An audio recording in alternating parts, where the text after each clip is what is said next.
Bismillah. Assalamualaikum warahmatullahi wabarakatuh.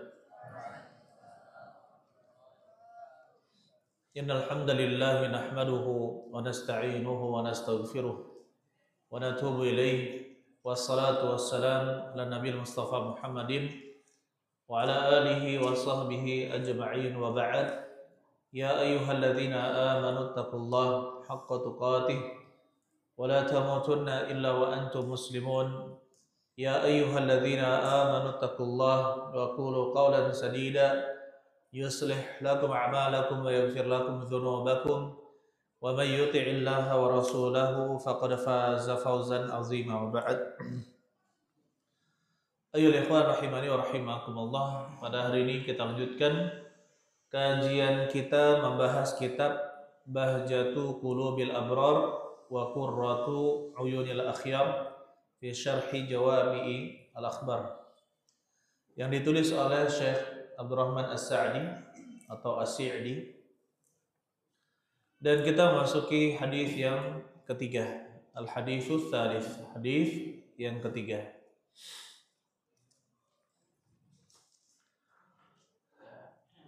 Al-Haditsus Tsalits, hadis yang ketiga. Ad-dinun nasihah, agama nasihat. Agama adalah an-nasihah. Agama adalah nasihat. An Tamim Ad-Dari radhiyallahu anhu, diriwayatkan dari Tamim Ad-Dari, mudah-mudahan Allah meridhoinya, annahu qala, bahwasanya beliau berkata, qala Rasulullah sallallahu alaihi wasallam, Rasulullah sallallahu alaihi wasallam bersabda, ad-dinun nasihah, agama itu adalah nasihat. Ad-dinun nasihah, agama adalah nasihat. Ad-dinun nasihah, agama adalah nasihat. Qalu liman ya Rasulullah,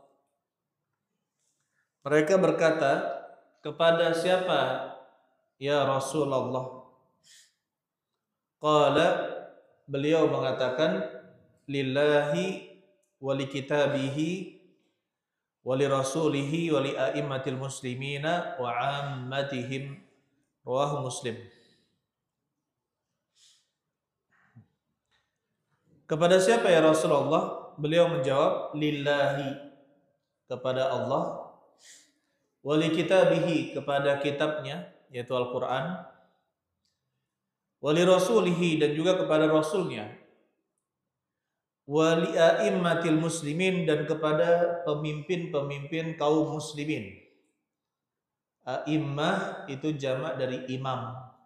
Imam-imamnya kaum muslimin, a'immah. Wali a'immatil muslimin wa 'ammatihim, dan seluruh kaum muslimin. Hadis ini diriwayatkan oleh Al-Imam Muslim di dalam Sahih Imam Muslim. Dan di dalam Kutubus Sittah diriwayatkan juga oleh Imam Abu Daud, Al-Imam Abu Daud. Nah, di sini ayol ikhwan, ketika dikatakan ad-dinun nasihah, ad-dinun nasihah, agama adalah nasihat. Di sini disebutkan oleh Nabi sallallahu alaihi wasallam dengan alif lam, yang menunjukkan bahwa nasihat tersebut harus benar-benar diperhatikan. Harus benar-benar diperhatikan.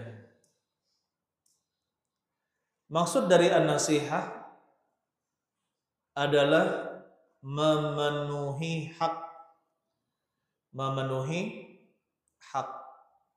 Agama adalah nasihat, maksudnya agama adalah seseorang muslim wajib memenuhi hak.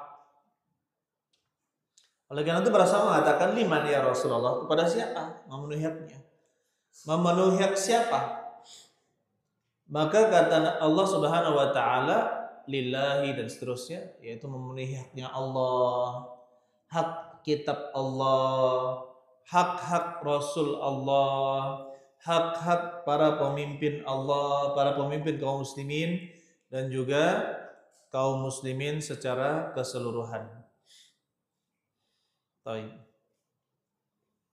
Oleh karena itu ya ikhwan, Kalau kita pahami bahwa agama adalah nasihat, yang berarti seperti kita pahami nasihat dalam bahasa Indonesia, maka itu kurang tepat.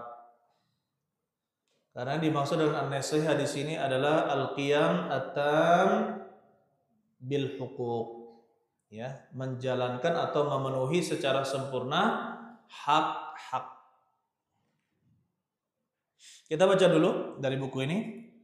Kalau Syekh Sa'di, karrara Nabi sallallahu alaihi wasallam hadhil kalimata ihtimaman lil maqam.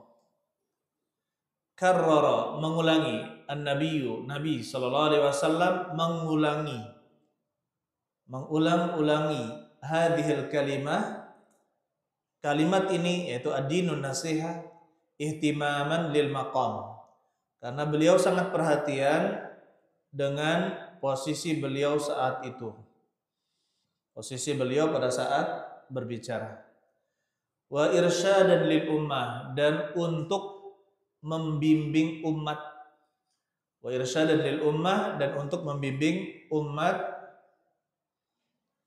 an ya'lamu haqqal ilmi, agar mereka mengetahui haqqal ilm, hak ilmu.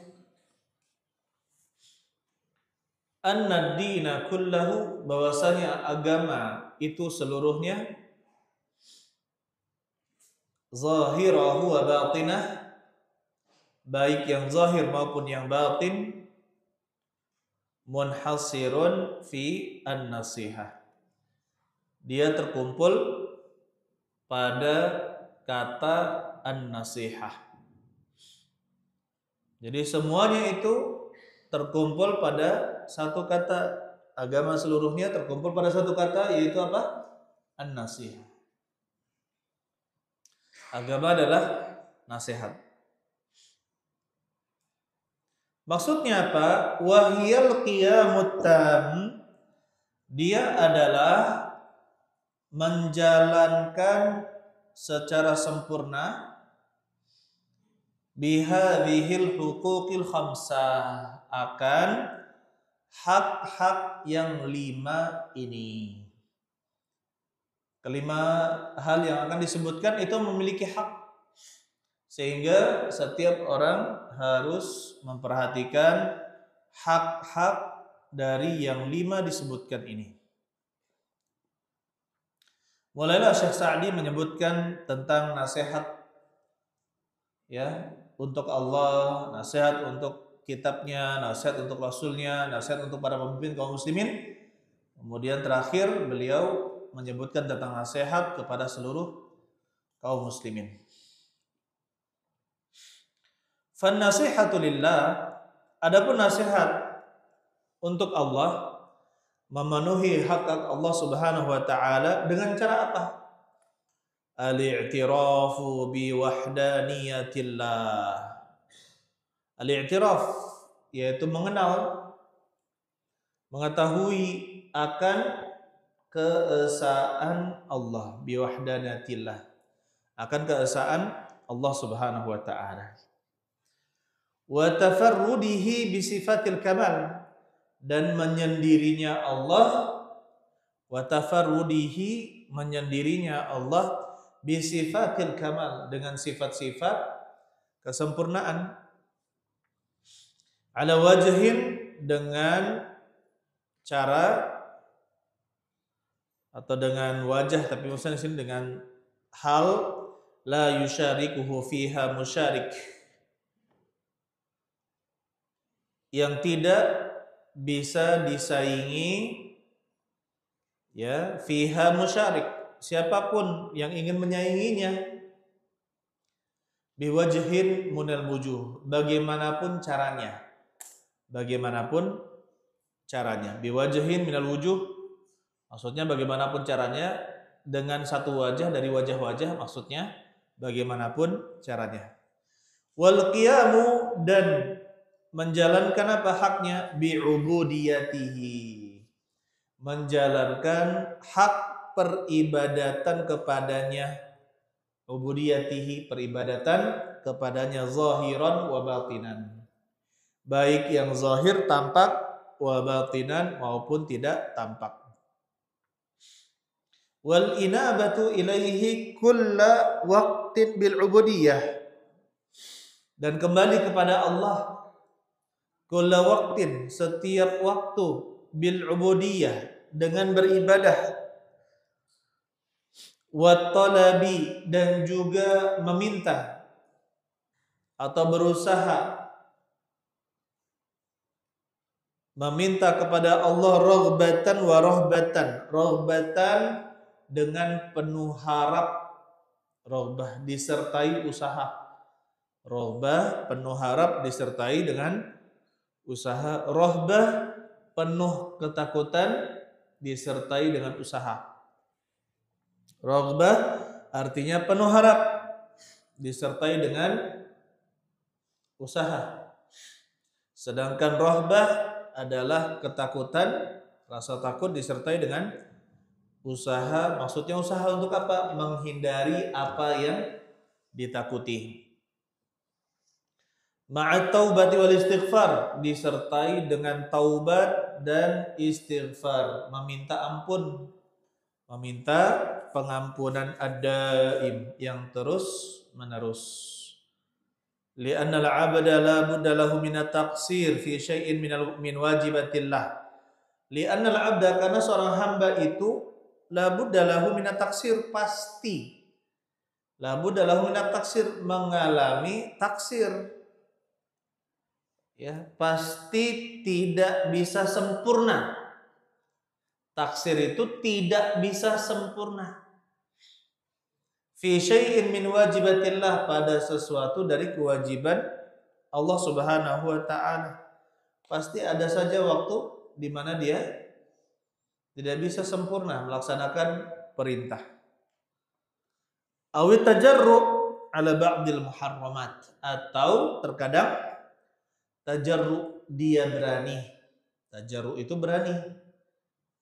Ala ba'di al-muharramat, untuk melakukan sebagian hal yang diharamkan. Ala ba'di al-muharramat, untuk melakukan sebagian hal yang diharamkan.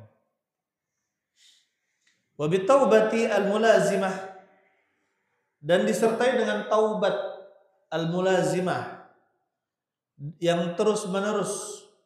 Wal istighfar ad-daim, dan juga minta pengampunan yang daim, tidak berhenti, terus menerus, tiada henti. Yang jabiru naqsahu, yang menutupi, untuk menutupi kekurangannya. Wa yatim, atau di sini kita bisa baca wa yutimmu, dan dia menyempurnakan amalahu wa qawlahu, dan dia menyempurnakan perkataan, perbuatan dan perkataannya. Nah, di sini ya ikhwan, kalau kita berbicara tentang nasihat untuk Allah, bagaimana cara kita memenuhi hak Allah Subhanahu wa taala? Maka di sini penting sekali kita mempelajari yang namanya akidah dengan dalil-dalilnya, bukan dengan bualan atau igawan kaum sufi atau kaum tarekat atau orang-orang yang sesat.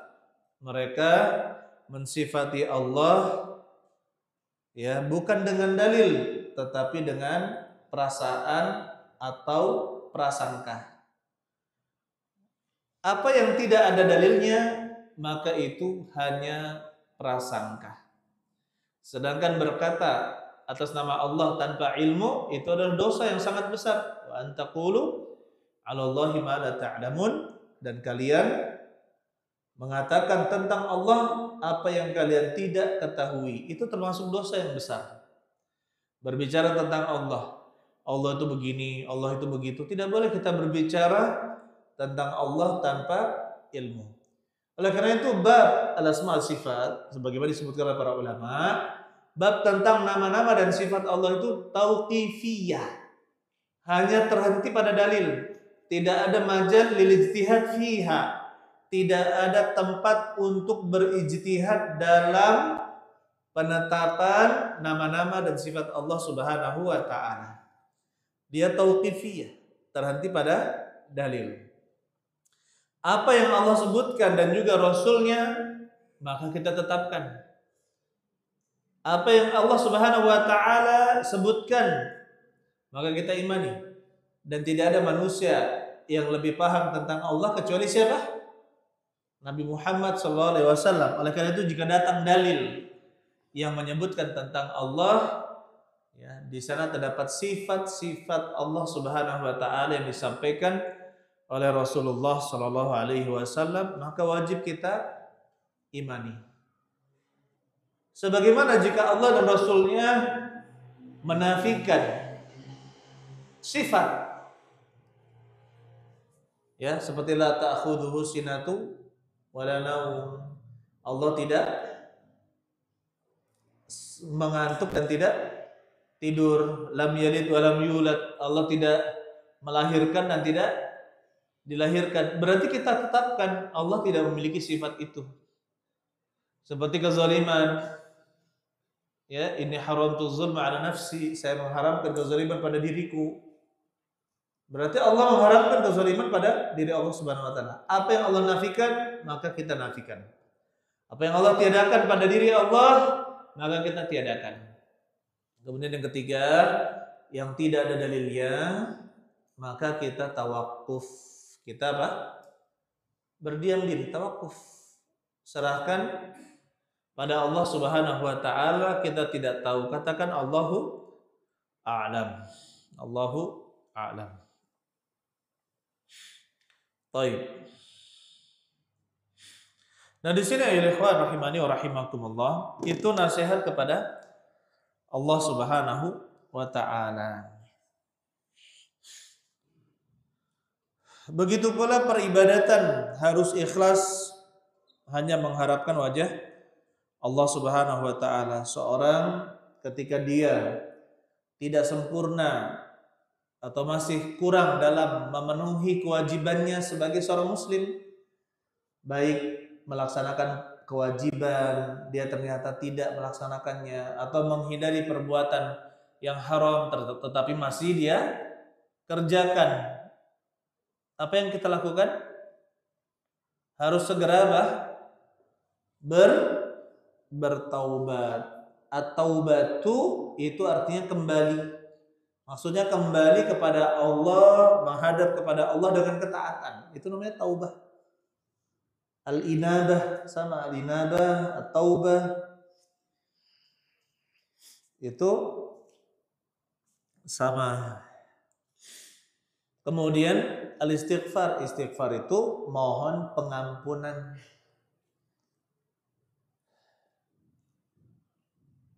Ya ayuhan nas, wahai manusia, tubu ilallah wastaghfirulah. Kembalilah kalian kepada Allah dan minta ampunlah kepadanya. Fa inni atubu ilaihi fil yaumi mi'ata marrah. Saya sungguhnya kembali kepada Allah sebanyak 100 kali dalam sehari.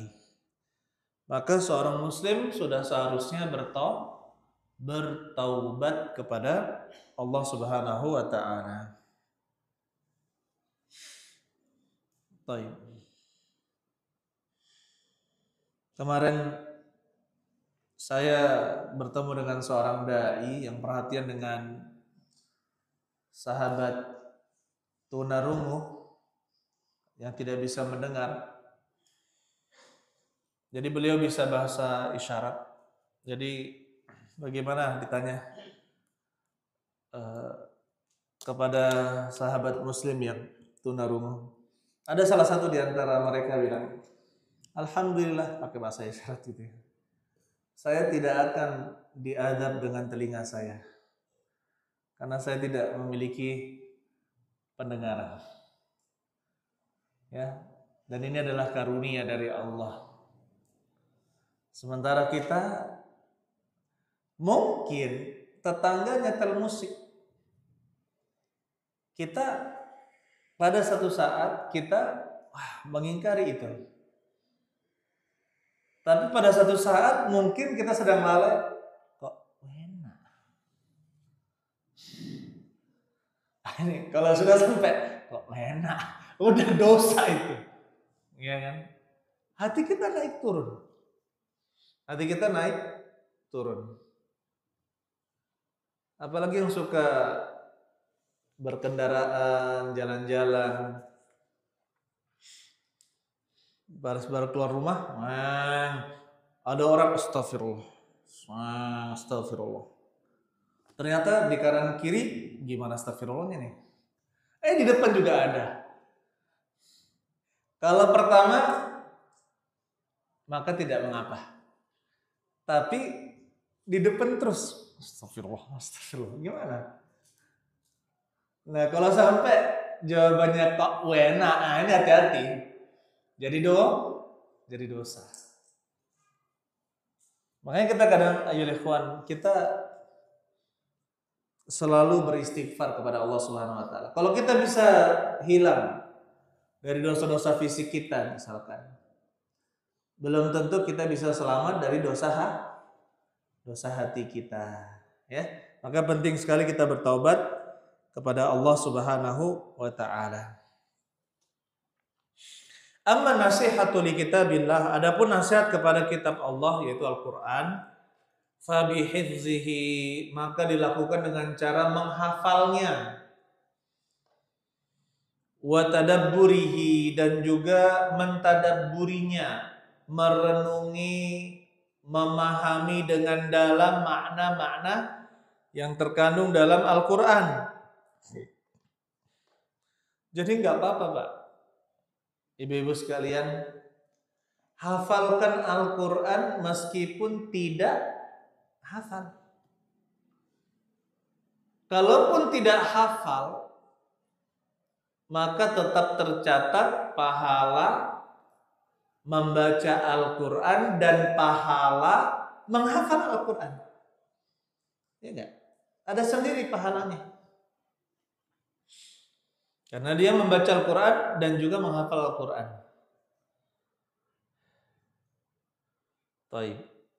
Dan terus semangat kalau bisa ada setoran rutin gitu ya. Saya rasa para asatidzah tidak akan keberatan kalau panjenengan datang, Ustadz mau nyetor. Mau nyetor berapa Pak? Satu halaman. Mau nyetor satu halaman, silahkan. Mau nyetor berapa? Satu ayat. Maju satu ayat, ya kan? Satu lembar, sesuai kemampuan, ya, sesuai kemampuan.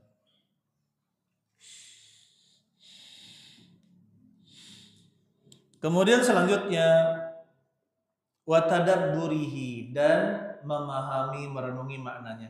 Maka yang pertama kali kita lakukan, kalau kita belum bisa bahasa Arab, mari kita baca buku terjemahan Al-Quran.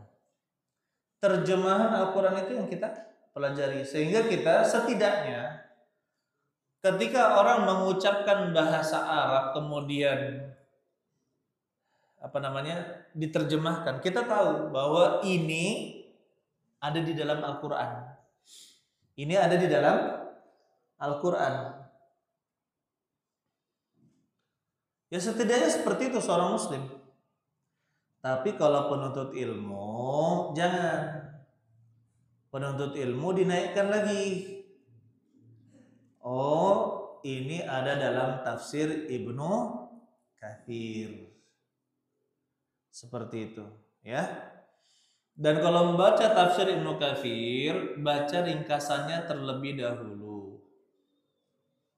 Ya, baca ringkasannya terlebih dahulu. Dan yang terbaik Al-Misbah Al-Munir, yaitu kitab Al-Misbah Al-Munir, ringkasan dari tafsir Ibnu Katsir.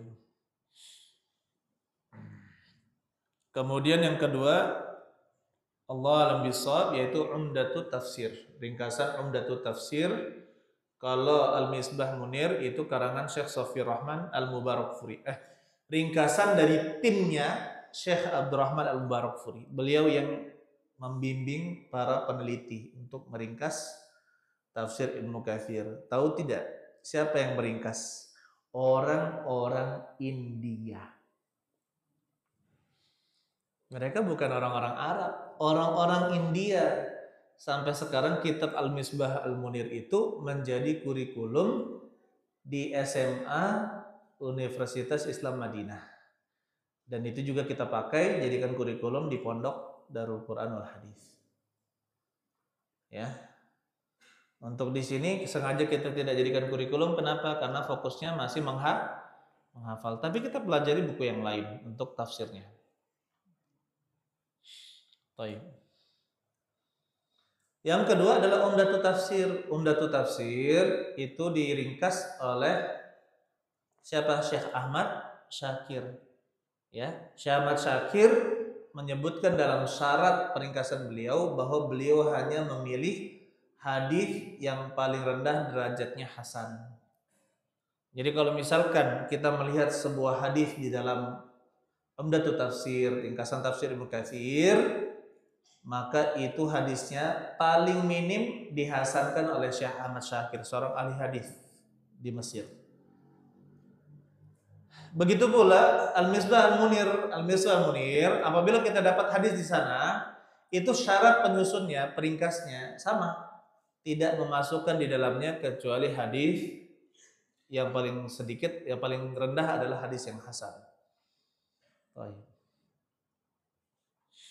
Baik. Tetapi apakah cukup kita gunakan ringkasannya? Jawabannya untuk pertama baca seluruhnya. Tapi kita kata apakah cukup? Jawabannya tidak cukup. Karena banyak hal yang diringkas yang sebenarnya itu ada kepuasan tersendiri bagi penuntut ilmu kalau membaca lebih dalam. Ya. Pokoknya itulah. Ya. Beli tafsirnya, beli tafsir. Jangan pernah puas dengan hanya membaca buku terjemah atau Al-Quran terjemahan. Wa ta'allumi al-fadhihi, dan mempelajari lafaz-lafaznya. Coba lafaz per lafaz, wa ma'ani, dan juga makna-maknanya. Maka kita katakan tidak akan bisa kita mempelajarinya dengan benar kecuali mempelajari nahwu dan shoraf. Ya, nahwu dan shoraf. Harus belajar. Karena nanti kalau bagaimana mungkin seorang mempelajari ilmu agama tapi tidak paham nahwu shoraf? Ya dulu saya awam sekali ya ketika SMP dulu. Ada ketika santai ustadz kami ya, beliau bisa qiraah asyarah. Saya nggak paham itu qiraah asyarah, qiraah sabah. Tapi diundang per 2 pekan sekali ngaji tahsin. Dia ngajar tahsin. Waktu itu SMP. Anak bawang aja ngikut aja gitu kan. Beliau ditanya sama senior kami, bujang, tapi beliau sudah selesai S1 gitu kan. Ilmunya Masya Allah, SAG juga.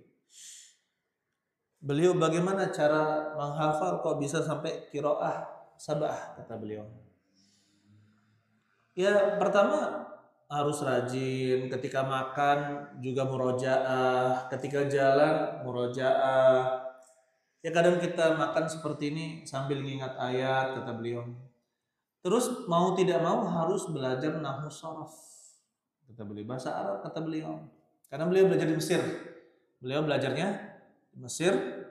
Katanya harus bisa bahasa Arab, nahwu shoraf. Masya Allah.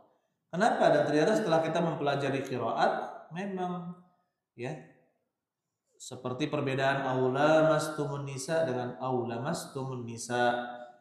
Seperti perbedaan lafaz-lafaz, kenapa dibaca mansub, baca marfu', kenapa perbedaannya seperti itu. Ini kan tidak bisa kita pahami kecuali dengan mempelajari bahasa Arab. Maka selalu semangat belajar bahasa Arab.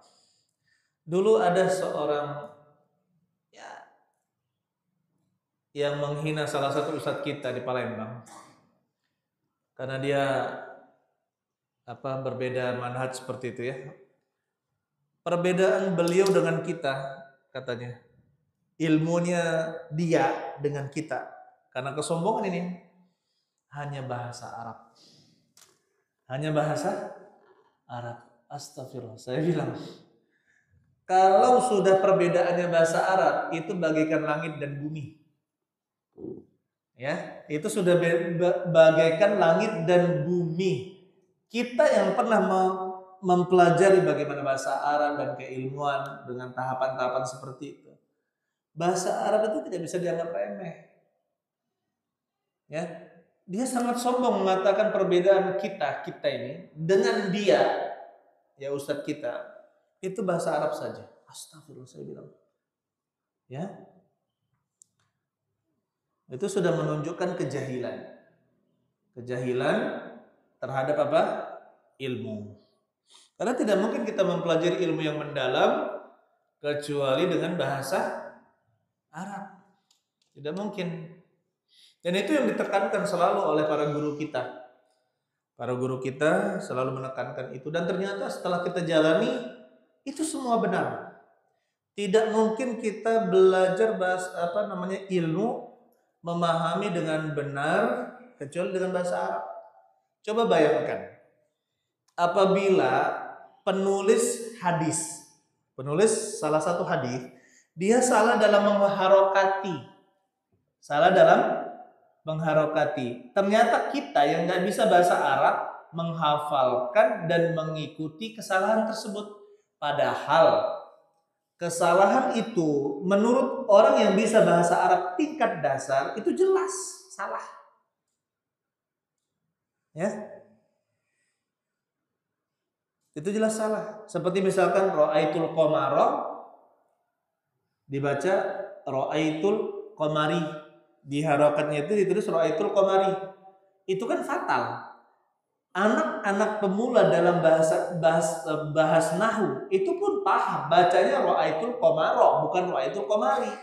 Nah, sekarang kalau misalkan orang yang nggak bisa bahasa Arab menghafalkan ra'aitul qamari, bagaimana? Fatal. Ya. Makanya kita katakan ayo ikhwan, ini bukan hal yang sepele. Ya, termasuk memuliakan Al-Qur'an, kita mempelajari bahasa Arab. Belajar Al-Qur'an dengan bahasa Al-Qur'an. Insyaallah, semangat ya, insyaallah ya. Ihris. Semangat. Yang bapak-bapak juga, oh cukup anak-anak saya. Oh nggak bisa Pak. Wih, Ustadz, nggak ada yang ngajarin katanya. Siap sudah, Ustadz kita pengen bikin pondok untuk para pekerja, kata beliau. Insya Allah lagi programnya, tunggu saja sama Ustadz Arwitra ya. Insya Allah akan kita jalani. Tapi bertahap. Kadang kayak gini, Ustadz, saya mau belajar bahasa Arab. Bapak sudah hafal juz 30? Belum Ustadz. Oh pokoknya saya mau belajar. Enggak Pak, selesaikan dulu juz 30.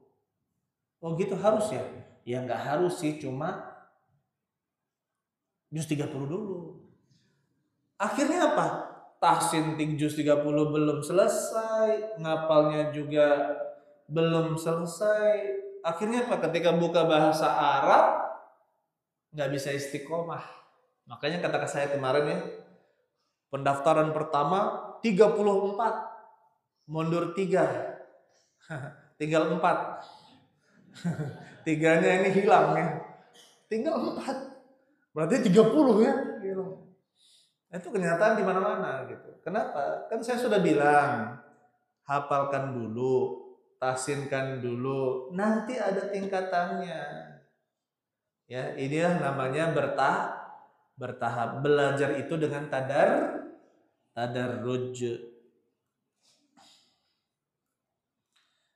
Wal ijtihad fil amal bihi fi nafsihi wa fi ghairihi, dan bersungguh-sungguh untuk beramal dengan kitab fi nafsihi, pada dirinya sendiri, wa fi ghairihi, dan juga orang lain. Maksudnya apa? Semangat untuk menebarkan kebaikan-kebaikan dalam Al-Qur'an. Ya. Wa qala ar-rasulu inna qaumi ittakhadhu hadzal qur'ana mahjura. Ya Rabbi inna qaumi ittakhadhu hadzal qur'ana mahjura. Berkatalah seorang Rasul, wahai Rabbku, sesungguhnya kaumku telah menjadikan Al-Qur'an sesuatu yang ditinggalkan. Maksudnya apa? Mereka tidak mau mendengarnya, tidak mau membacanya, tidak mau mempelajarinya, tidak mau mengamalkan isinya. Meninggalkan Al-Quran. Dan kalau ikhwan rahimani wa rahimakumullah, mari kita memiliki kecintaan yang besar terhadap ilmu-ilmu Al-Quran. Bahkan mungkin dari seluruh ilmu yang perlu banyak bekal untuk bisa mempelajarinya hanya satu cabang ilmu, yaitu ilmu tafsir. Ya, ilmu tafsir. Di tafsir itu ada hadis tidak? Ada, berarti harus mempelajari ilmu-ilmu hadis. Di tafsir itu ada fikih tidak? Ada, berarti harus mempelajari usul fikih dan juga kaidah-kaidah fiqhiyah. Di tafsir itu ada bahasa Arab tidak? Ada. Berarti harus mempelajari nahwu dan sharaf. Di tafsir itu ada sejarah tidak? Ada kan? Berarti harus belajar sirah dan tarikh. Ya. Di tafsir itu ada balaghah enggak? Ada. Berarti harus belajar balaghah. Apalagi ilmu antum yang antum pelajari? Apa? Di tafsir ada istilah-istilah tidak? Banyak. Nah, setiap funun ya ada mustalah khusus untuknya. Setiap bidang keilmuan itu ada apa namanya? Mustalahnya. Ya. Makanya kita tidak bisa samakan maudhu' di dalam bahasa Arab dengan maudhu' di dalam mustalah hadis, artinya sama apa beda? Beda. Kalau maudhu' artinya palsu di dalam ilmu hadis. Kalau maudhu' di dalam bahasa Arab berarti pembahasan. Topik pembahasan beda. Ya. Makanya kita perlu mempelajari istilah-istilah para ulama. Terutama kalau ingin membaca tafsir, maka bekal-bekal keilmuan, semua cabang keilmuan itu harus kita miliki. Wa amma nasihatu lirrasuli sallallahu alaihi wasallam, adapun nasihat memenuhi hak Rasul sallallahu alaihi wasallam, fahiyal imanu bihi wa mahabbatuhu. Maka dia adalah beriman dengannya, maksudnya mengimani bahwasanya beliau adalah Rasul yang diutus oleh Allah Subhanahu wa taala, wa mahabbatuhu, dan juga mencintainya, wa taqdimuhu fiha 'ala nafsi wal mali wal walad, dan mendahulukan Nabi sallallahu alaihi wasallam daripada diri sendiri, al-mal harta, wal walad, dan juga anak, wattiba'uhu fi usuluddin wa furu'ihi, dan mengikuti Nabi sallallahu alaihi wasallam baik dalam pokok-pokok agama maupun cabang-cabangnya, wa taqdimu qawlihi ala qawli kulli ahad, ya, dan mendahulukan perkataan Nabi sallallahu alaihi wasallam dari seluruh perkataan, wal ijtihadu fil ihtida bihadihi, dan bersungguh-sungguh untuk mengambil petunjuk dengan petunjuk Nabi sallallahu alaihi wasallam, wan nasri lidinihi atau wan nasru lidinihi, dan juga menolong agamanya, itu agama Nabi sallallahu alaihi wasallam. Coba kita lihat bagaimana hak Nabi yang harus kita jalankan. Pertama, mengimaninya. Kalau mengimani berarti seluruh yang beliau kabarkan harus kita yakini, ya. Kecuali itu bukan hadis yang sahih, bukan hadis yang hasan, tapi hadis yang palsu atau dhaif, maka di situ ya kita tidak bisa mengambilnya sebagai keyakinan. Tapi ketika Nabi sallallahu alaihi wasallam sebutkan dalam satu hadis maka kita wajib mengimani meskipun kita belum mengalaminya, belum membuktikannya. Tetap kita harus yakin. Misalkan Nabi Shallallahu Alaihi Wasallam menyebutkan akan keluar Dajjal, wajib tidak kita mengimaninya? Wajib. Nabi Shallallahu Alaihi Wasallam mengabarkan nanti banyak laki-laki, sedikit laki-laki. Ya, setiap nanti di akhir zaman likulli wahid qaimun khamsin. Setiap satu orang laki-laki mengurus 50 orang wanita. Nah, gimana itu? Dan ternyata baru kita tahu ya di penelitian memang laki-laki itu tubuhnya lebih mudah terserang penyakit daripada yang perempuan.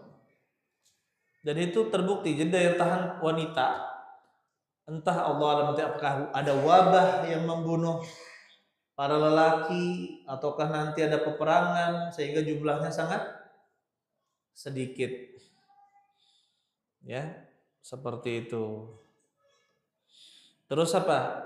Jadi apapun yang dikabarkan tentang surga neraka wajib kita imani, kita yakini. Begitu pula mencintai Nabi Shallallahu Alaihi Wasallam melebihi siapapun di dunia ini. La yu'minu ahadukum hatta akuna ahabba ilaihi min walidihi wa waladihi wan nasi ajma'in. Tidak sempurna keimanan seorang di antara kalian sampai dia mencintai aku lebih dia cintai daripada orang tuanya, anaknya dan seluruh manusia.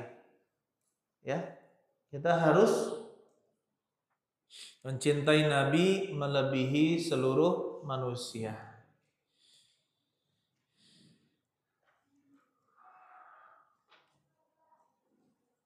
Baik. Wattiba'uhu fi usuluddin wa furu'ihi. Begitu pula mengikuti Nabi sallallahu alaihi wasallam baik dalam perkara usul yang pokok maupun yang cabang. Ya, maka kita harus mengikuti syariat-syariat Nabi sallallahu alaihi wasallam. Begitu pula taqdimu qaulihi ala qauli kulli ahad.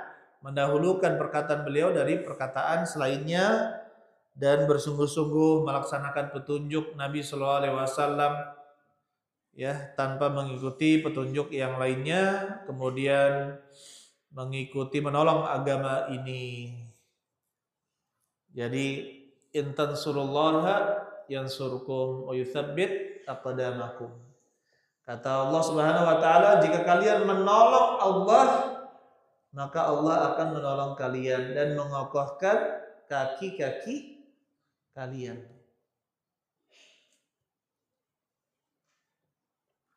Jadi tapi ternyata banyak orang yang ragu dengan ini. Ya. Kita sangat butuh orang-orang yang menolong agama Allah Subhanahu wa taala. Maksudnya apa? Harus mau berkorban. Ya. Ada seorang ikhwan minta kita jadi pembina gitu kan. Yayasan. Saya bilang sebelum dilanjutkan, antum mau nggak berkorban? Saya bilang. Kalau antum nggak mau berkorban, nggak usah dibuat yayasan, nggak usah. Karena yang namanya yayasan itu pengorbanan. Pengorbanan itu bukan hanya harta, tapi juga waktu, tenaga, pikiran. Banyak hal yang harus dikorbankan. Ya, karena yayasan itu bukan perusahaan. Tapi dia adalah lembaga yang memang didirikan untuk non profit ya, tanpa keuntungan. Maka di situ berarti apa? Harus berkorban. Baik. Lanjut ya. Jadi harus menolong agamanya Nabi Shallallahu alaihi wasallam. Kemudian nasihat kepada para pemimpin para pemimpin kaum muslimin, yaitu pemerintah, wulatul umur, pemerintah kita, maka kita harus mendudukkan mereka, memberikan haknya. Tentunya seorang pemimpin berbeda perlakuannya dengan rakyat biasa. Kita berbeda memperlakukannya. Tidak boleh sama. Dan kita harus mematuhi perintah pemimpin selama tidak memerintahkan untuk melakukan perbuatan maksiat. Apabila diperintahkan untuk melakukan perbuatan maksiat, fala sam'a wala tha'ah, maka tidak perlu dengar dan tidak perlu taat. Seperti seorang pemimpin menyuruh warganya untuk mandi bareng di tanggul misalkan, di sungai, di tanggul, semuanya harus buka auratnya, kan gitu. Di sungai. Akhirnya semuanya ngadain festival seperti itu, buka-bukaan, boleh nggak dilakukan? Nggak boleh, karena ini buka-bukaan. Atau misalkan pemerintah menyuruh harus ikut, misalkan koperasi ribawi, semuanya tidak boleh kecuali harus menanamkan saham di koperasi ribawi. Ya. Jadi kalau mau koperasi syariat ya belajar bagaimana membuat koperasi syariat, kan gitu ya. Ini pokoknya wajib menanam saham di koperasi sehingga apa? Koperasinya masih sistem ribawi ya. Pakai sistem ribawi. Maka kita katakan itu tidak boleh kita taati, ya, tidak boleh kita taati. Kalau dia menyuruh untuk melakukan perbuatan maksiat. Amma nasihatu li'amatil muslimin. Adapun nasihat kepada seluruh kaum muslimin. Kemudian masalah pemimpin lagi. Harus menasehatinya, ya, menasehati ketika mereka salah. Tentunya menasehatinya dengan cara rahasia atau perwakilan. Tidak dengan terang-terangan, apalagi demonstrasi. Pakai demonstrasi besar-besaran, maka yang seperti itu tidak diizinkan di dalam syariat. Meskipun misalkan pemerintah secara aturan membolehkan demo secara damai, tapi itu kan dalam peraturan pemerintah, dalam aturan syariat tidak boleh demonstrasi. Dan yang dikatakan demonstrasi damai ternyata dampaknya juga, ya, meskipun tidak ada pengerusakan, tapi menghina pemimpin itu sudah termasuk dosa. Man ahana sultanallah fil ardi ahanahullah. Barang siapa menghina pemimpin Allah di muka bumi, maka Allah hinakan dia. Jadi hati-hati, apalagi mengkritik di depan umum, di sosmed sekarang ini. Sekali klik bisa terlihat ribuan orang, ratusan ribu orang, jutaan orang, maka jangan lakukan seperti itu. Ya. Aib pemimpin harus kita jaga. Baik. Amma nasihatu li'amatil muslimin. Oh, kita belum terjemahkan ya. Wa amma nasihatu li'aimatil muslimin, adapun nasihat yaitu memenuhi hak-hak pemimpin kaum muslimin, wahum wulatuhum, mereka adalah para pemimpinnya, para pemimpin kaum muslimin, minal imamil a'zam, yaitu imam yang paling tinggi, ilal umara, kepada pemimpin-pemimpin daerah, ya, pemimpin-pemimpin daerah, al-umara, wal qudhati, dan juga para hakim, para qadhi, ila jami'i man lahum wilayatin ammah atau khassah, kemudian kepada seluruh yang memiliki kekuasaan, baik itu yang umum maupun yang khusus, fabi'tiqadi wilayatihim, dan dengan meyakini kekuasaan mereka di wilayah tersebut, wasam'i, maka caranya adalah yang pertama meyakini bahwa mereka adalah pemimpin. Meyakini bahwa mereka adalah pemimpin. Walaupun misalkan ternyata ada kudeta, kita tidak ridho dengan kudeta. Apa itu kudeta? Meruntuhkan paksa, memberontak, kemudian yang memberontak menjadi pemimpin. Kita tidak ridho dengan itu.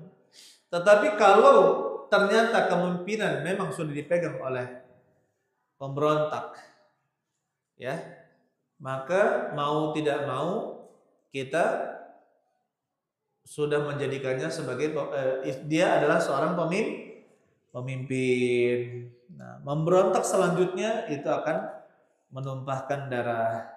Maka kita katakan jangan, ya. Kalau ada pemberontak yang memberontak kemudian menjadi pemimpin dan dia sah menjadi pemimpin, maka kita katakan kita tetap dengar dan wajib taat.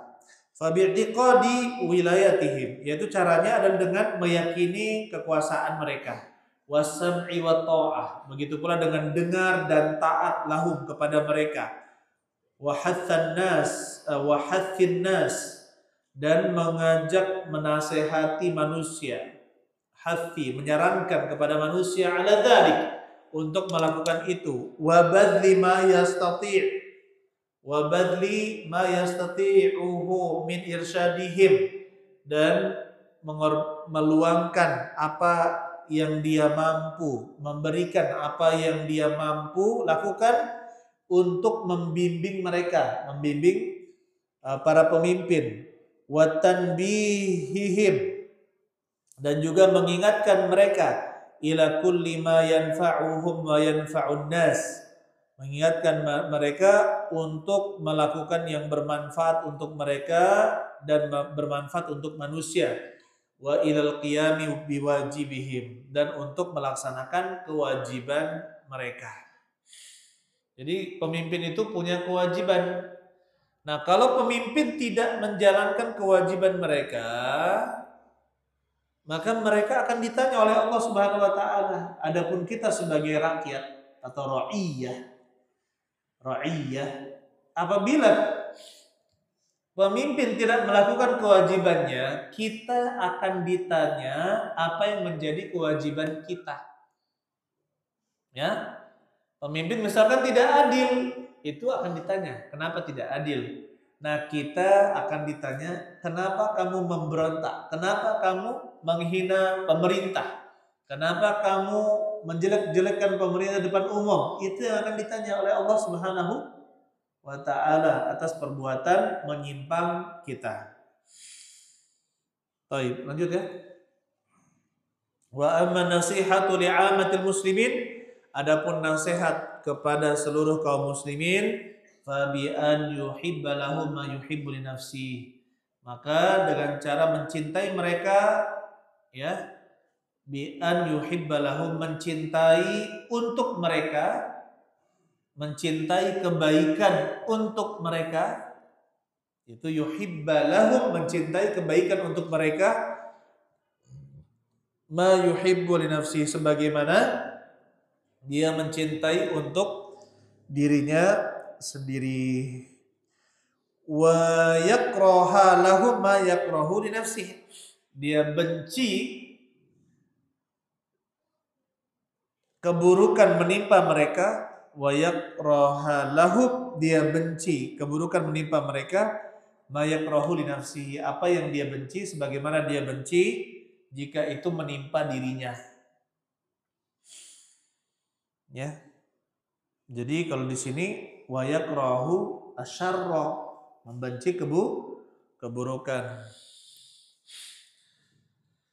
Wa yas'a fi dzalika bihasabil imkan, dan berusaha kuat, berusaha keras untuk melakukannya sesuai kemampuan. Bihasabil imkan, sesuai apa? Kemampuan. Fa inna man ahabba syai'an sa'alahu, sesungguhnya siapa yang mencintai sesuatu, maka dia akan berusaha untuk melakukannya. Wajtahid fi tahqiqihi wa takmilihi, atau wajtahada wafan. Fa inna man ahabba syai'an sa'alahu wajtahada, dan juga bersungguh-sungguh berjuang fi tahqiqihi, untuk mewujudkannya, wa takmilihi, dan menyempurnakannya. Ya,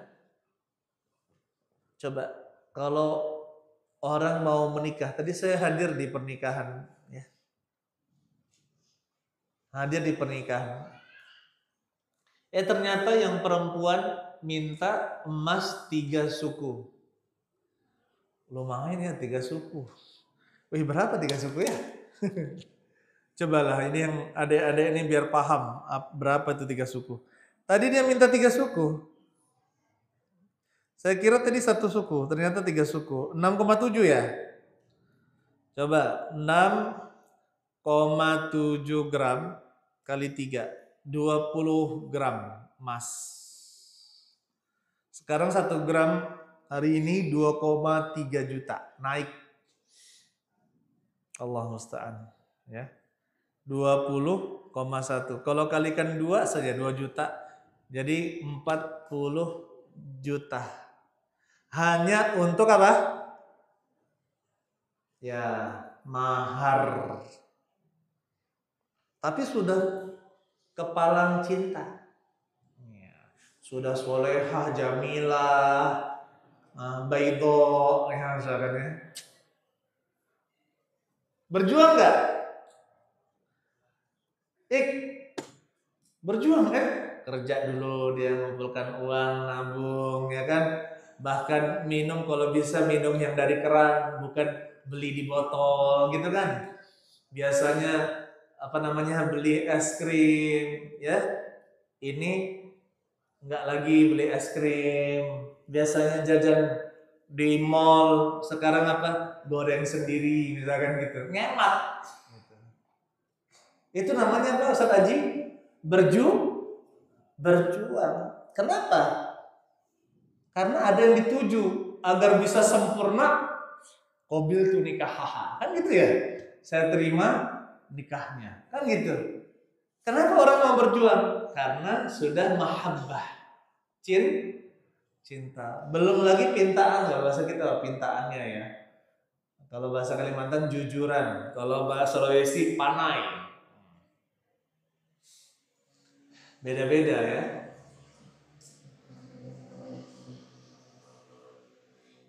Untuk acara misalkan berapa?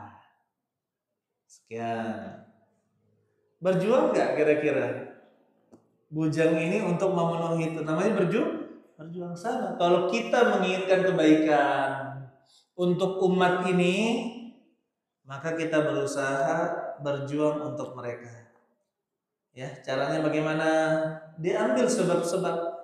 Contohnya mendirikan lembaga pendidikan Islami. Satu, agar anak-anak kaum muslimin bisa belajar. 2, mendirikan klinik rumah sakit gratis. Masya Allah. Ya, karena banyak yang takut ke rumah sakit, walaupun sudah ditanggung pemerintah masih takut-takut juga, gitu kan? Takut DLL-nya. Ini gratis. Contohnya lagi mendirikan lembaga amil zakat sedekah. Lazis, lembaga amil zakat infak sedekah.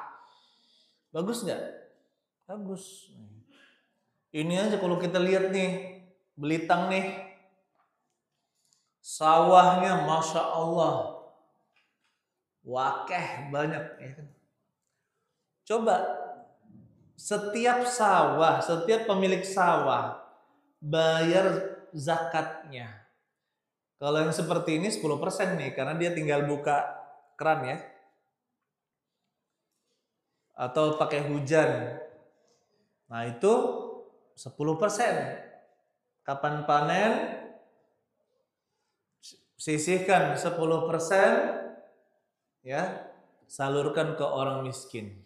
Kalau nggak sanggup, ya salurkan ke lembaga amil.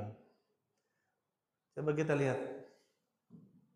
Nah kalau orang tidak bayar zakat, berarti kalau kita nih sudah tahu banyak orang tidak bayar zakat, padahal banyak lapak-lapak zakat, nggak ada yang mengingatkan mereka, berarti kita juga dosa. Nggak ada yang beramar ma'ruf nahi mungkar. Tapi saya nggak tahu pasti kalau di sekitar sini banyak yang bayar zakat atau banyak yang tidak bayar zakat. Ibu-ibu. Iya Pak, bener Pak. Banyak yang nggak bayar. Subhanallah. Bagaimana mau diberkahi kalau panen tapi nggak bayar zakat? Berapa nisab kalau ini 653 kilogram? 653 kilogram. Kalau panennya lebih dari itu, ya, kalau satu hektar lebih lah ya. Berapa ton kalau 1 hektar? Minimal 2 ton. Itu rugi-ruginya lah ya. Nah, 2 ton berarti 2000 kilo. Nah, sudah 600, nisabnya 653. Ya kalau 2 ton berarti wajib keluarkan 200 kilogram. 2000 kilogram, 10%-nya berarti apa? 200 kilogram. Coba 200 kilogram kasih ke orang-orang miskin di Oku Timur ini. Nggak ada yang kelaparan beras. Yakin nggak? Yakin. 1 bulan itu hitung aja, 1 orang itu 7 kilo. Anggap aja 1 kilo, 1 bulan 7 kilo beras. Hitunglah. Ya, insya Allah tercover. Begitu pula ya ikhwan, pendapat yang kuat, al-ma'adin, barang tambang. Pokoknya yang diambil dari bumi, barang tambang, itu juga kena zakat. Para ulama berselisih, kena 2,5% apa 20%, tergantung ketetapan pemerintah. Taruhlah 2,5%. Kalau seluruh barang tambang yang namanya tambang itu wajib zakat. Wow. Ya. Anda kemarin ngitung ya. Guru di Indonesia itu totalnya 5 juta.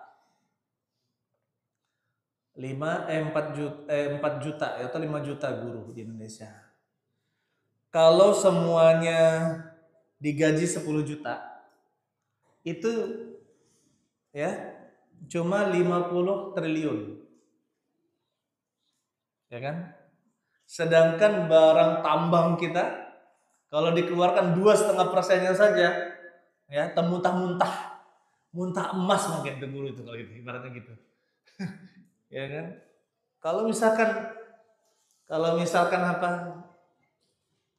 Kita ingin negeri kita menjadi negeri yang diberkahi. Cuma apa? Ternyata penduduknya tidak mau taat. Akhirnya kita nggak merasakan keberkahan itu. Ya, sebagian yang tinggal di daerah tersebut tidak merasakan keberkahan itu.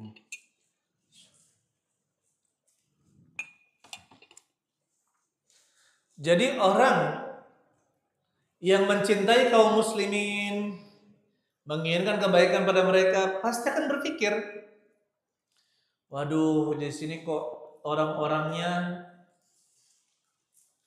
banyak yang memakai narkoba, banyak yang judi online, banyak yang ini dan sebagainya. Apa tindakan kita? Kita berusaha beramar ma'ruf nahi mungkar.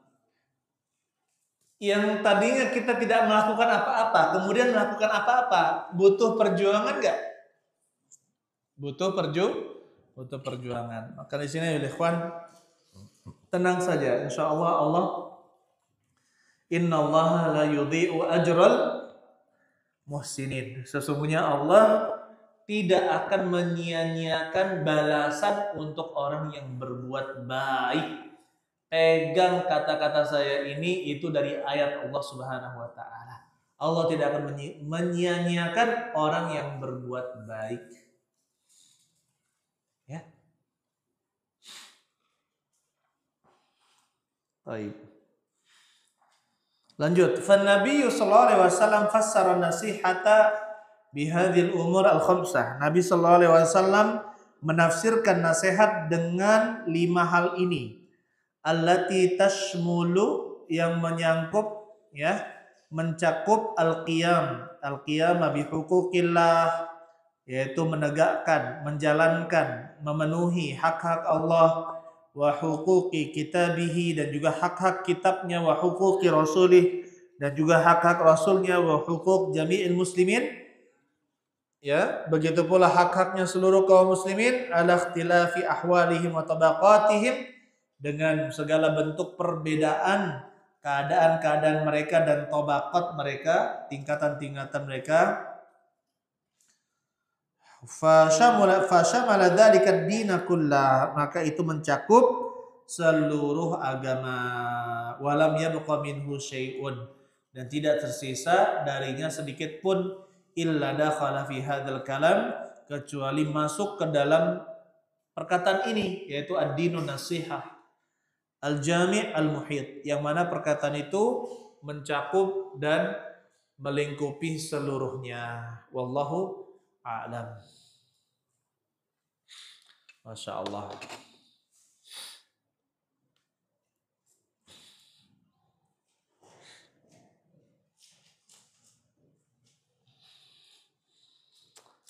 Ayo, sudah ditegakkan yang nggak tegak. Karena yang namanya mengantuk itu, apalagi tidur, itu bisa merembet. Iya benar tuh, bisa merembet. Enggak ya, bangunin. Dan katanya, saya dapat dari teman di kantor, kata beliau, yang tidak merembet kalau ada yang tidur, ya, itu bengis, memiliki sifat bengis. Ajib ya, ajib. Artinya tidak punya empati. Sampai segitunya. Saya bilang, wih, kalau saya, alhamdulillah, berarti kalau saya ikut ngantuk juga lah sudah gitu. Makanya ya, semangat ya, insya Allah. Kemudian kita ambil faedah lainnya dari sini.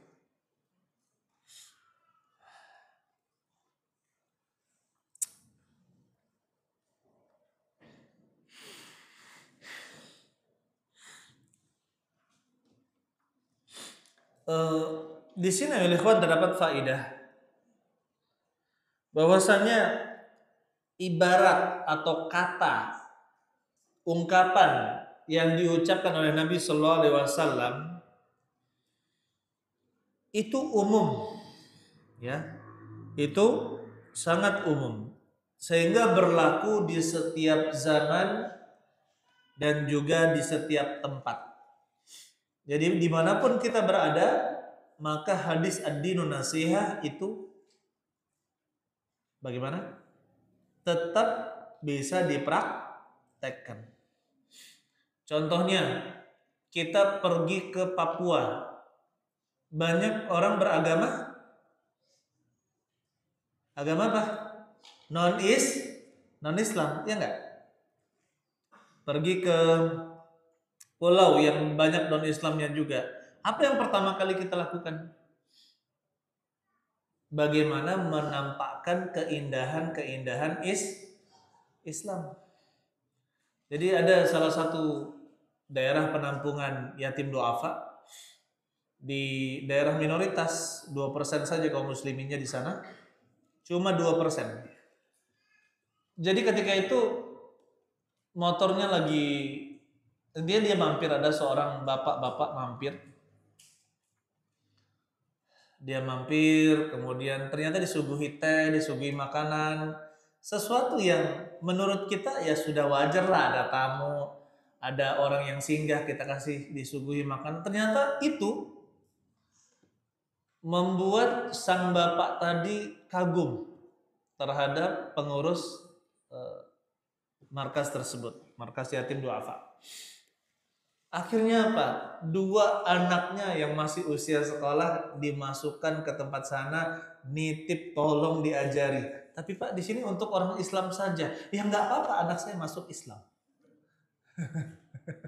Saya tetap kafir. Anak saya nggak apa-apa masuk Islam katanya. Ajib saya bilang. Coba lihat bagaimana Allah membukakan hidayah untuk sang anak, 2 anaknya langsung mau juga ditawarin, kamu mau masuk Islam? Mau katanya. Ya sudah. Coba, kalau orang tua kan terkadang mungkin ada keluarganya, ada beban lah ya intinya dari masyarakat dan sebagainya, dan juga keluarga. Tapi ini tidak ada beban untuk anaknya. Malah ajarkannya, tapi harus masuk Islam. Ini cuma untuk orang Islam. Ya nggak apa-apa, diislamin saja dia. Gara-gara hanya disuguhkan minuman dan beberapa roti. Masya Allah. Makanya la tahqiranna minal ma'rufi syai'a. Janganlah kalian menganggap remeh kebaikan walaupun secuil sedikit. Ya.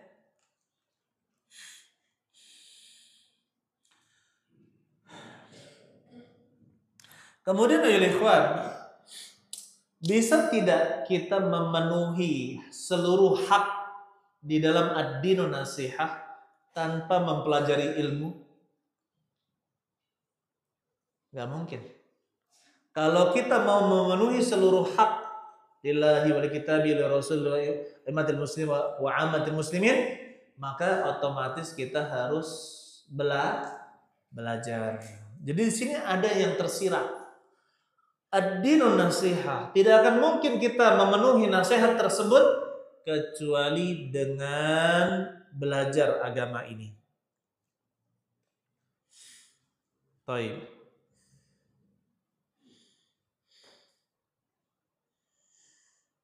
Kemudian di sini terdapat ayolah ikhwan urutan mana yang dahulu kita dahulukan, kemudian yang berikutnya. Tentunya kalau kita bisa menasihati pemimpin kaum muslimin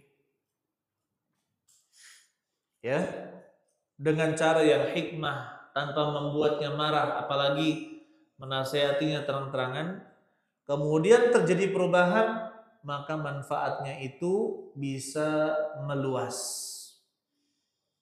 Kita dapatkan sebagian pemimpin daerah contohnya mewajibkan misalkan pegawai di pemerintahan untuk sholat zuhur dan asar berjamaah untuk memastikan bahwa mereka sholat, ya kan?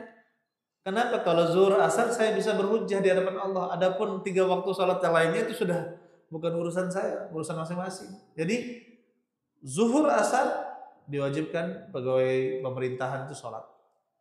Begitu pula ada juga pemimpin kaum muslimin karena banyak angka tidak bisa baca Al-Quran itu meningkat pesat. Akhirnya ada namanya jam 0. Anak-anak sekolah itu ada jam 0, mereka wajib belajar ngaji. Dan ternyata terbukti oleh ikhwan, angka kejahatan itu berbanding lurus dengan jumlah orang yang tidak bisa ngaji. Semakin banyak orang yang tidak bisa ngaji di daerah tersebut, kejahatan kriminal semakin tinggi. Antum buktikan, coba aja. Daerah-daerah yang tidak ada TPA-nya, banyak orang tidak bisa ngaji, itu kejahatannya lebih tinggi dari daerah yang lain. Baik. Kemudian selanjutnya, jadi dahulukan dulu yang penting, kemudian yang berikutnya.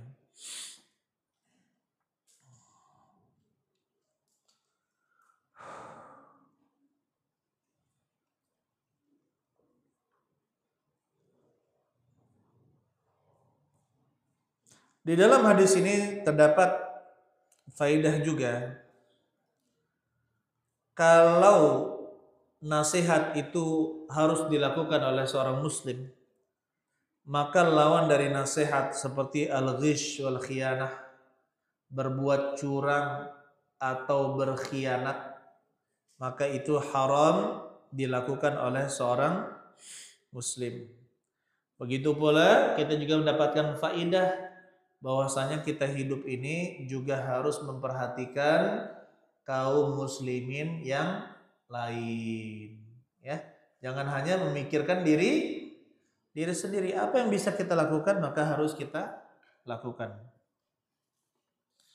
Allah alam bisawab. Tadi rencananya saya mau 3 hadis nih bahas hari ini ya, tapi qadarullah ternyata apa mau dibablas.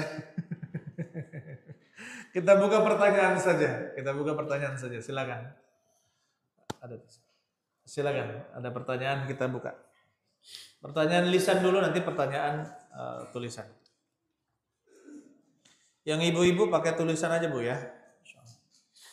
Tafadhol ya ikhwan, silakan.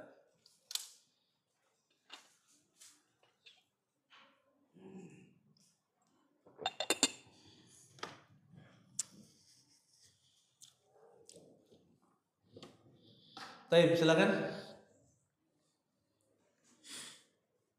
Bagaimana, Bah?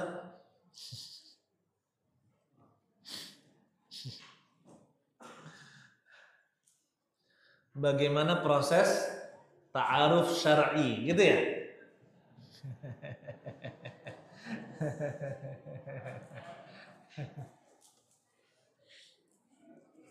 Yang jelas, yang pertama,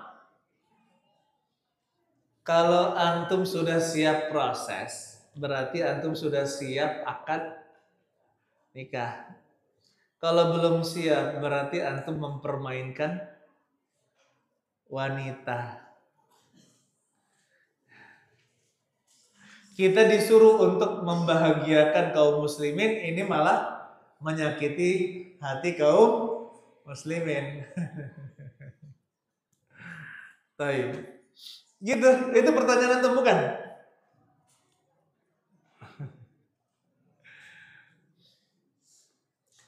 Sebenarnya masalah proses syar'i ya, kalau kita berbicara ya ikhwan.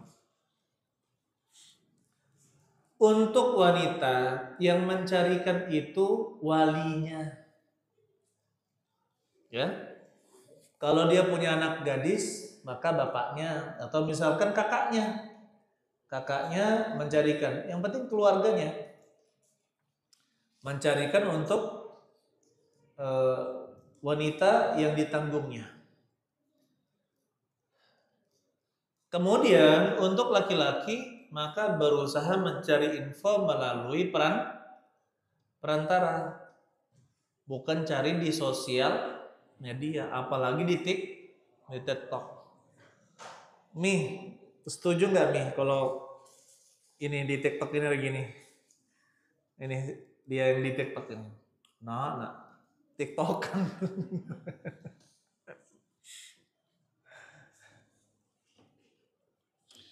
Jadi pakai perantara ya. Kalau mau menikah, memilih pasangan itu pakai perantara. Ya tuliskan biodata atau sebutkan ciri-ciri. Kalau tidak tuliskan biodata maka sebutkan ciri-ciri. Dan ketika proses jangan seperti pacaran ya, penuh dengan kebohongan. Adapun proses itu penuh dengan kejujuran. Sampai yang wanita menyebutkan kalau misalkan dia punya penyakit apa, ya, kalau ada aib-aib apa, kalau punya sifat yang kadang mungkin sulit berlepas, harus tahu. Ya seperti dulu ketika menikah yang diminta istri saya apa? Jangan paksa saya minum susu katanya. Ya sudah dulu. Jangan paksa minum susu. Sampai sekarang nggak usah dipaksa gitu kan. Karena tidak suka minum susu. Baik. Jadi tidak ada kedustaan, ya. Kemudian setelah itu bagaimana? Langsung berdua-duaan? Enggak. Ya. Kalau sudah mantap, cari informasi tentang dia dari orang-orang terdekatnya, orang-orang yang pernah safar bersama dia. Jadi kita akan tahu plusnya di mana, aibnya di mana. Ya. Contohnya dia ini cerewet, tahu sebelum nikah dia itu cerewet sudah paham. Jadi ketika nikah dia cerewet, ya paham. Nah, kayak gini istri saya gitu kan. Ya, tidak dengan kedustaan.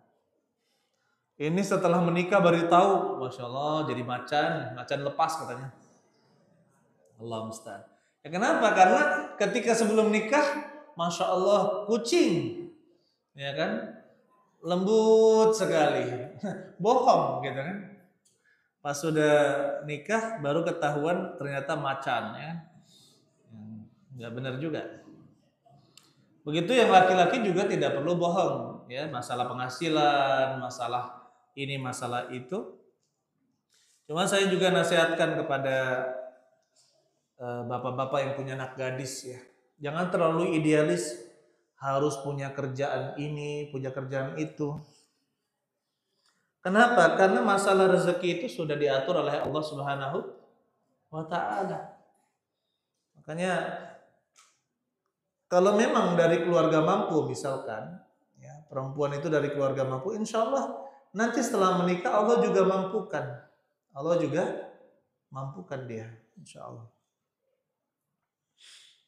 Yang paling penting apa? Kata Nabi Shallallahu Alaihi Wasallam, "Idza ja'akum man tardawna dinahu wa khuluquhu fankihu." Apabila datang kepada kalian orang yang kalian ridhoi agama dan akhlaknya, maka nikahkanlah dia. Fa illam taf'alu, jika kalian tidak melakukannya, takun fil ardi fasad. Ya. Maka akan ada di muka bumi ini apa? Wafasadun arid, ya, dan kerusakan yang merata. Allah alam bisawab. Baik, nanti kalau ada materi sendiri aja ya, insya Allah. Saling nuduh antum ya. Ayo silakan, ada kita bahas.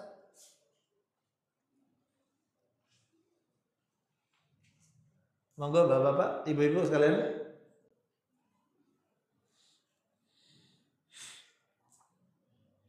Oh, di sini ada pertanyaan masuk. Assalamualaikum Ustadz, saya mau tahu bahwa Allah itu zatnya jauh namun dia maha dekat, namun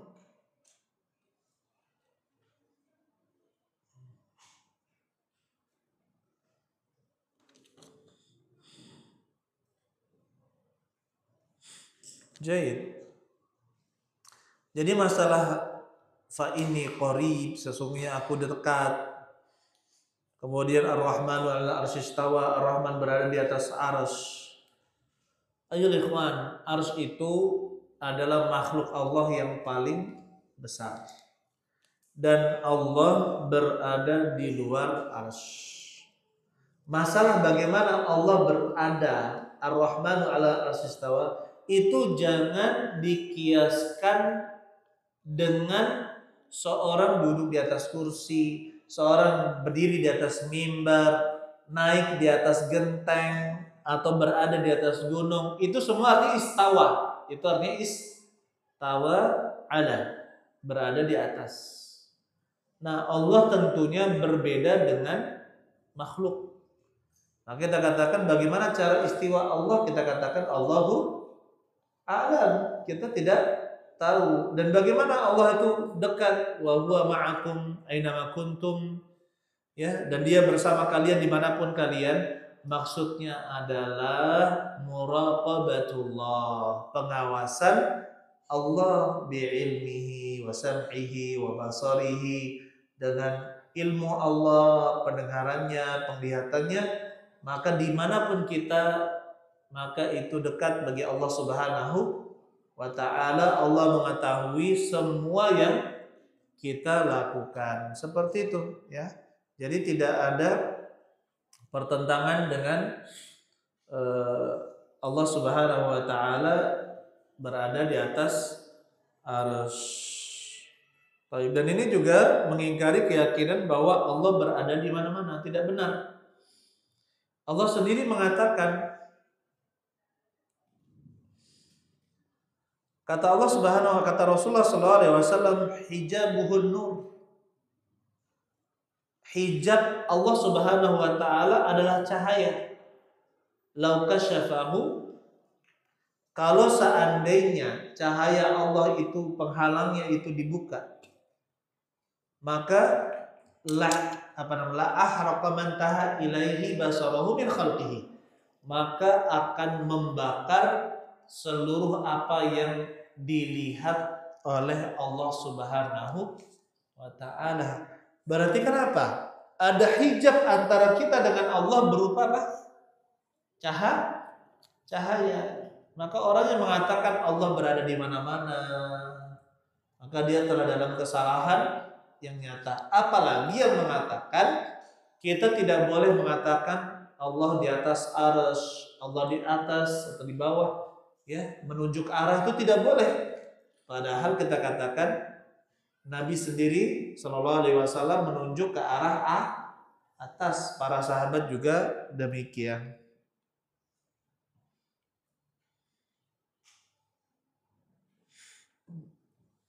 Bismillah, bagaimana sikap kita terhadap orang tua yang sangat keras kepala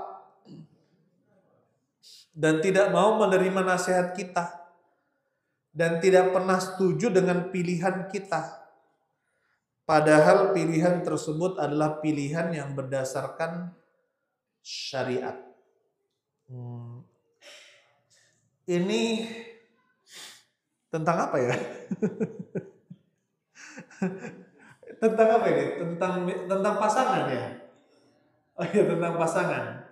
Bagaimana sikap kita terhadap orang tua yang sangat keras kepala dan tidak mau menerima nasihat kita dan tidak pernah setuju dengan pilihan kita, padahal pilihan tersebut adalah pilihan yang berdasarkan syariat.